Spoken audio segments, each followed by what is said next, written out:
3 429 € net d'impôts tous les mois, ça, c'est mon salaire actuel en tant que commercial pour l'une des plus grandes marques premium sur le marché, Hugo Boss. Mais ça, c'était avant, car j'ai pris une décision radicale. J'ai décidé de quitter mon travail, ma stabilité, pour vivre de ma passion, faire de la vidéo. Et on en parle maintenant. Let's get it. Salut la famille, j'espère que ça va. Bienvenue chez moi, bienvenue là où toute la magie s'opère. Je vais me présenter dans un premier temps. Je m'appelle Gilles, j'ai 33 ans, j'habite à Amsterdam. Je vais vous expliquer pourquoi après. Mais je suis né et j'ai grandi en région parisienne, à Sarcelles pour ceux qui connaissent. J'ai un parcours assez basique. J'ai eu un baccalauréat économique et social, puis j'ai fait un DUT technique de commercialisation et enfin une école de commerce. Alors j'ai fait une école de commerce tout simplement parce que à l'époque, on me disait que ça ouvrait énormément de portes et j'en suis arrivé là. Donc, comme je l'ai dit dans l'introduction, j'ai décidé de quitter mon travail pour vivre de ma passion. Alors, c'est pas une décision prise à la légère. Évidemment, c'est une décision qui a été mûrement réfléchie. Si je dois vous expliquer à peu près mon parcours, donc après mon école, je rejoins cette société en France, à Paris, où je reste 3 ans. Et j'ai toujours voulu aller à l'international.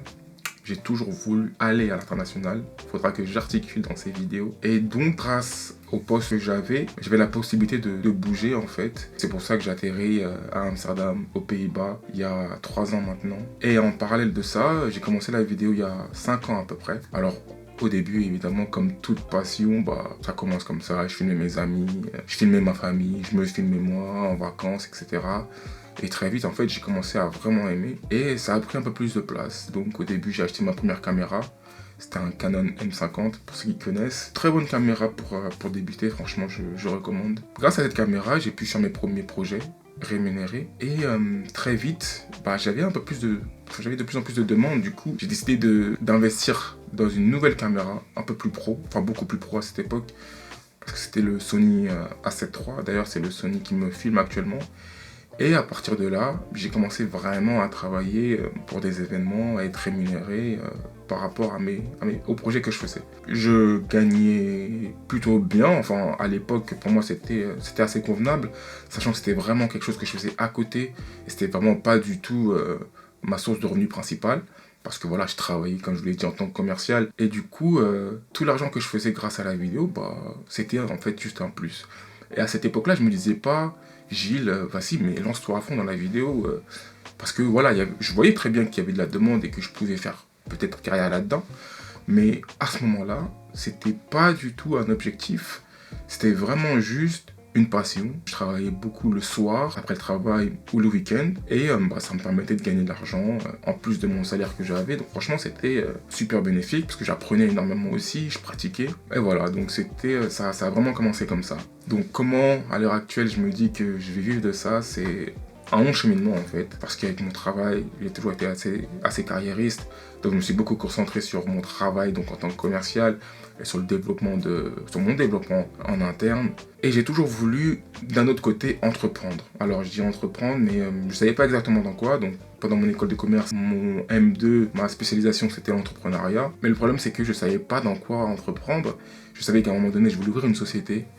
Mais c'était un peu flou en fait. Très vite, comme une évidence, je me suis dit mais Gilles, concentre-toi sur ce que tu sais faire.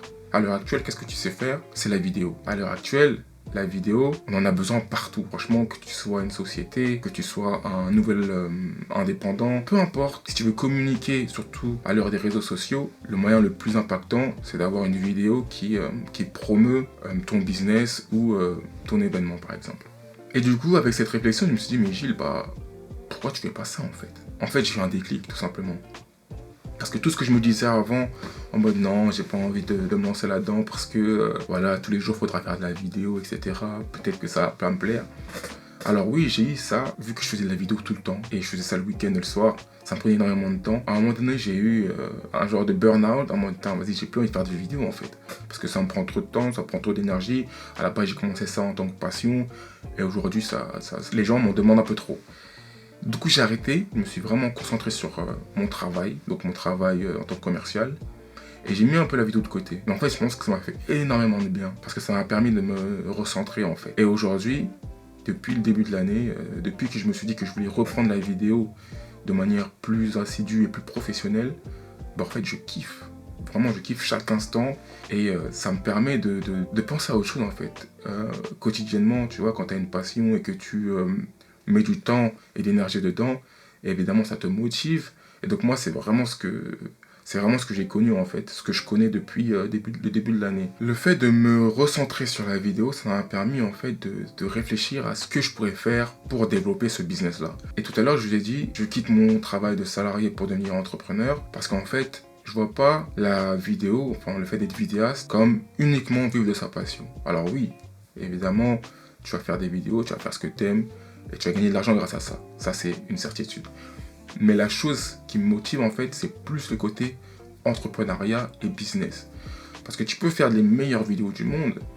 Si à la fin de la journée, tu n'arrives pas à te vendre ou à vendre tes prestations à une société, le côté entrepreneur, tu l'as pas vraiment. Et moi, je vois vraiment ça en termes de business. Donc l'idée, c'est vraiment de développer toutes mes compétences en tant que vidéaste. Donc la technique, je l'ai parce que ça fait quand même 5 ans que je fais de la vidéo. Mais maintenant, il faut construire tout ce qu'il y a autour. Donc l'idée de base, c'est vraiment de développer ma société en tant qu'auto-entrepreneur et de construire une marque, entre guillemets, autour de ce que je fais, tout simplement. C'est pour ça que là, j'ai déjà travaillé en amont sur tout ça.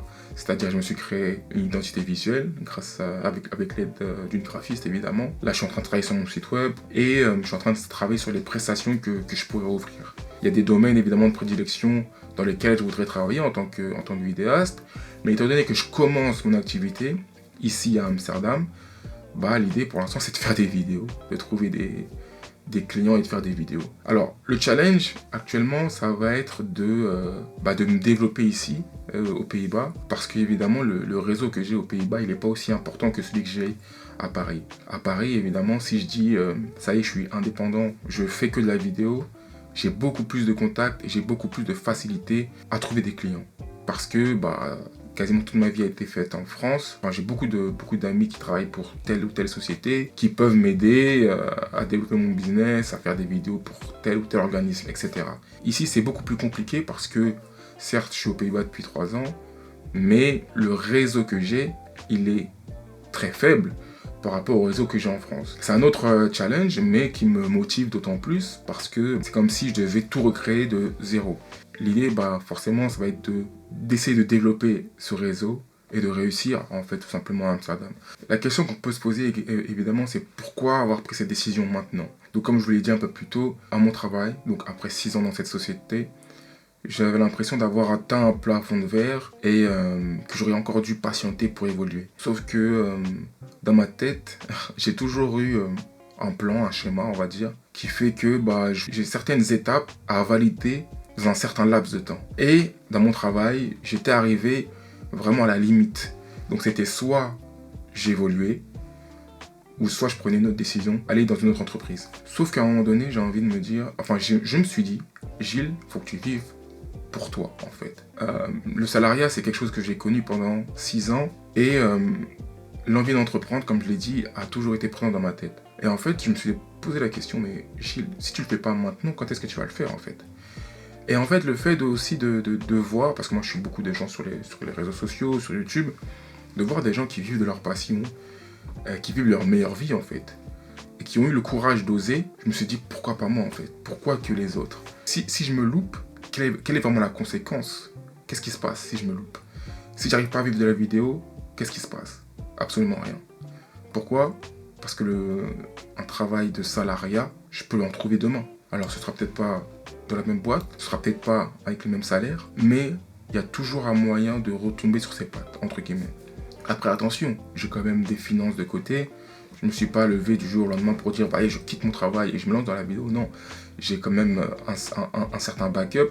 Donc si je ne fais pas de chiffre d'affaires pendant 6 mois, chose qui n'arrivera pas, je peux quand même continuer à vivre et avoir le même train de vie, entre guillemets. Mais en fait, la seule chose qui nous retient de faire ce qu'on veut faire, c'est nous-mêmes. Et comme je l'ai dit, moi, avoir des modèles, entre guillemets, que je suis, qui vivent de leur passion et qui ont osé, ça m'a motivé, en fait. Et le schéma qu'on nous dresse depuis tout petit, enfin, en tout cas, qu'on m'a dressé c'est-à-dire le chemin classique, l'école, le bac, les études supérieures, puis le salariat, c'est tout ce que j'ai connu en fait. Et pour moi, il n'y avait que ça qui existait, qui était viable. Parce que dans mon prisme, il n'y avait vraiment que cette possibilité. Sauf que le fait d'avoir découvert ce qu'était l'entrepreneuriat, ça m'a finalement ouvert les yeux. Et comme je l'ai dit, j'ai des amis qui sont entrepreneurs, auto-entrepreneurs également. Ça m'a permis de voir que c'était possible de vivre normalement, voire même très bien, en étant entrepreneur. Maintenant, pour être tout à fait honnête, il y a plusieurs défis et challenges qui m'attendent. Bon, comme je vous ai dit, il y a celui d'être à Amsterdam et de ne pas avoir le réseau que j'ai à Paris. Et ensuite, j'ai démissionné. C'est-à-dire que je n'ai pas négocié de rupture conventionnelle, etc. J'ai pas de chômage, j'ai pas d'aide, rien du tout. J'ai pris cette décision parce que je voulais partir maintenant en fait. J'aurais pu évidemment négocier avec mon employeur pour pouvoir avoir des aides. Bon, après, aux Pays-Bas, c'est pas pareil qu'en France. Hein. Donc j'aurais pu toucher entre guillemets l'équivalent du Pôle emploi, mais ici c'est quoi? C'est une durée de 3 mois à peu près. Bon, évidemment ça aide, mais non, j'ai vraiment décidé de démissionner, de ne pas demander d'aide, etc. pour être dans l'obligation en fait de trouver du travail, trouver des clients le plus rapidement possible. Donc ça, c'est un challenge que je me suis fixé, une difficulté en fait que je me suis mise, mais j'ai confiance en moi, j'ai confiance en mon projet, en mes capacités. Du coup, la seule option, c'est le travail maintenant. Donc alors, quels sont les objectifs dans un premier temps pour ma société? Donc là, on est le 5 juin. Donc je suis vraiment officiellement auto-entrepreneur depuis donc le 1er juin. Alors, j'ai plusieurs objectifs. Bon, évidemment, déjà, le premier, c'est de trouver des clients. Mais au début, on ne peut pas faire la fine bouche. Donc là, l'idée, c'est vraiment de trouver des clients, pouvoir avoir un chiffre d'affaires mensuel, viable. Parce qu'évidemment, le plus dur en tant qu'auto-entrepreneur, ça va être les premiers mois, peut-être la première année. Parce que c'est là où en fait que tu dois tout créer en fait de zéro. Et je sais que ça va prendre du temps, je sais que ça va être compliqué, que ça peut être compliqué. Mais comme je l'ai dit, j'ai totalement confiance en mes capacités et en ce que je peux faire. Et j'ai aussi décidé de créer cette chaîne YouTube pour justement avoir une sorte de journal où je peux expliquer ce que je veux faire, ce que je peux faire et ce que je fais, tout simplement. Avoir un suivi. Comme je vous l'ai dit, l'auto-entrepreneuriat, je le vois en business. Je ne suis pas juste vidéaste, je gère une société. Qui dit gérer une société, dit aussi gérer plusieurs canaux de communication. Et YouTube fait partie d'un des canaux de communication que je veux intégrer dans mon business. Instagram, c'est aussi un des canaux que je veux utiliser, que j'utilise beaucoup d'ailleurs. C'est, je pense, le premier canal sur lequel je communique. Mais maintenant, YouTube, ça va vraiment devenir une plateforme sur laquelle je vais vraiment me développer et raconter un peu ce que je veux faire et ce que je fais. Donc là, j'ai plein de doutes, évidemment, de peur, parce que je sais pas où est-ce que ça va me mener, cette décision. Même si je sais, j'en suis persuadé, je sais que je vais réussir. Parce que pourquoi je ne réussirais pas, tout simplement. Donc j'ai souvent réussi dans tout ce que j'ai entrepris. Je vois pas pourquoi je réussirais pas dans quelque chose qui me plaît. Et je suis désolé si cette vidéo part un peu dans tous les sens. Franchement, ça fait bizarre de parler comme ça, à cœur ouvert, devant un micro, devant une caméra. Même si je suis plutôt à l'aise devant les caméras en général. C'est quand même assez étrange de se livrer comme ça et de mettre ça sur internet. Et c'est aussi pour les gens qui se posent la question en fait, parce que je sais que je suis pas le seul. J'ai beaucoup cherché sur YouTube des gens à peu près avec mon parcours qui étaient salariés, qui ont voulu changer de travail pour vivre de leur passion. C'est quelque chose que j'ai beaucoup cherché sur YouTube, donc je sais qu'il y a des gens aussi qui vont un peu se reconnaître dans mon parcours. Peut-être qu'ils n'osent pas, peut-être qu'ils ont osé, peut-être qu'ils vont oser. Bref, c'est possible de le faire. Alors, est-ce que je vais réussir? Oui, je vous le dis très clairement. Combien de temps ça va prendre? Ça, je ne peux pas vous le dire malheureusement, mais je sais que je vais réussir. J'ai hâte que ça avance vite. Là, l'idée, c'est vraiment de trouver les premiers clients. Et évidemment, les gars, les amis, j'ai peur. Pose des questions. Est-ce que tu as pris la bonne décision? Est-ce que c'est pas un peu trop tôt?